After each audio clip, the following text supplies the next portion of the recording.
aí esse ex-diretor da Polícia do Banco Central, que participava de reuniões do Copom e está envolvido nessa teia do Banco Master. Então, provavelmente, o Daniel Alvorcaro tinha até informações antes sobre taxa de juros. César Feitosa, vou voltar com você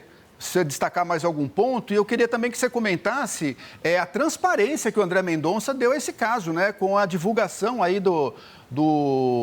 mandato da operação, tudo, né? Trouxe tudo à tona, bem diferente da postura anterior, que era do Dias Toffoli.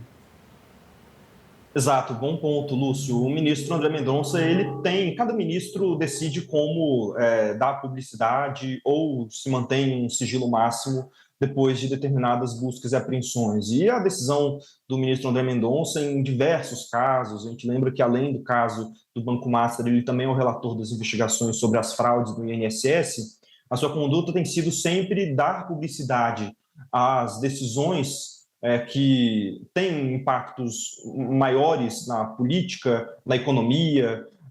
na sociedade como um todo, depois do cumprimento de todos os mandados de busca e apreensão, nesse caso também das prisões. Essa tem sido a prática do ministro André Mendonça em todos os casos, não tem sido diferente nessa primeira operação relacionada ao Banco Master. Tem um trecho da decisão que me pareceu bem interessante, porque apesar dessa questão toda, desse grupo, a turma, que traz relatos sórdidos sobre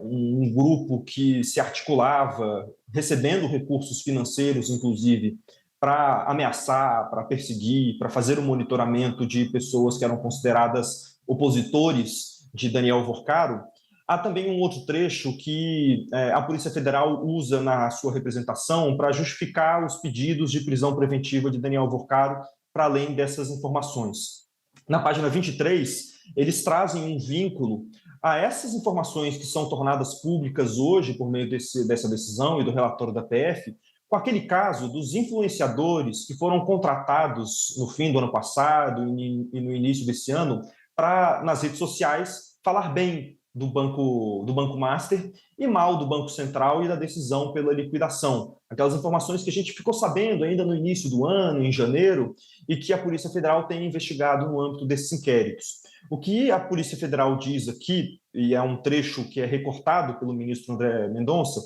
é que as novas evidências apresentadas agora a esta Suprema Corte comprovam que Felipe Mourão, o sicário, faz a ponte entre os desejos de Daniel Alvorcaro em influenciar a opinião pública e influenciadores contratados pela organização criminosa. Esse mesmo modus operandi está em investigação nos autos do inquérito 5035,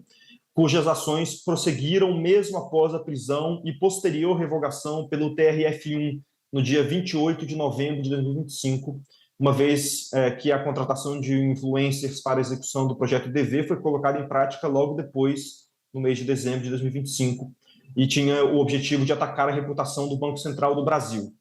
Portanto, há informações que foram coletadas pela Polícia Federal com base nos celulares de Daniel Alvorcaro e desses outros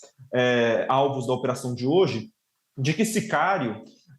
Fabiano Zettel, Daniel Alvorcaro também, se utilizavam de uma estrutura de diversas empresas que rodeavam ali o grupo econômico de Daniel Alvorcaro, seus aliados e familiares, para fazer o pagamento de influenciadores e para tentar fazer com que chegasse até a imprensa, a mídia, de uma forma geral, informações que fossem mais favoráveis a Daniel Alvorcaro num momento muito delicado para ele, considerando, obviamente, a prisão, a liquidação do Banco Master e a superexposição desse caso. E um outro ponto que me pareceu muito interessante também, na página 25, é quando a Polícia Federal vai relatar um pouco sobre quais são os elementos que eles têm, que tratam um pouco sobre, talvez, obstrução de justiça, mas como o Daniel Alvorcaro conseguiu dar vazão para os recursos que ele tinha, o seu dinheiro, para outros meios, para ele conseguir driblar os bloqueios judiciais que foram determinados de suas contas, das contas das suas empresas. Essa parte é bem chocante. A Polícia Federal diz, então, na página 25, que, confirmando os indícios de reiteração delitiva de Daniel Alvorcaro, é imperioso registrar que, mesmo após ser posto em liberdade, em novembro de 2025, a organização criminosa continuou a ocultar recursos bilionários em nome de terceiros, os quais só foram descobertos em razão de medidas executadas por ocasião da segunda fase da Operação Compliance Zero, no dia 14 de janeiro. Oportunidade, veja só, em que foi bloqueada a impressionante quantia de mais de 2 bilhões de reais que estavam na conta do pai de Daniel Vorcaro, Henrique Moura Vorcaro, junto à empresa CBSF, que era conhecida como REAG e acabou mudando o nome. Portanto,